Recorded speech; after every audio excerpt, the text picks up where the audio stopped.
નમસ્કાર મિત્રો, નમસ્કાર. આપ સૌને મારા નમસ્કાર. મારું નામ અશ્વિન વૈદ્ય છે. આજે હું તમને સરસ રત્ન સંભળાવવા જઈ રહ્યો છું. કેવા લાગશો? આંખો સારી હશે તો દુનિયા સારી લાગશે. આંખો સારી હશે તો દુનિયા સારી લાગશે. જીભ સારી હશે તો દુનિયાને તમે સારા લાગશો. જીભ તમારી સારી હશે તો દુનિયાને તમે સારા લાગશો. પોતાનું દુઃખ ભૂલીને બીજાને સુખી કરશો તો બાવળ હશો તો એ તુલસીના ક્યારા લાગશો. બાવળ હશો તો પણ તુલસીના ક્યારા લાગશો. ભલે તકલીફ પડે તો એ સત્યનો પક્ષ લેશો તો તમારા દુશ્મનોને પણ બહુ પ્યારા લાગશો.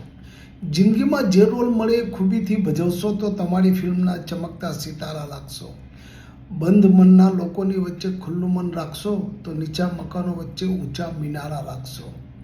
અન્યાયની સામે અવાજ તમે બુલંદ કરશો તો મૂછ નહીં હોય તો એ મરદ મુછાળા લાગશો. મૂછ નહીં હોય તો એ મરદ મુછાળા લાગશો. Thank you.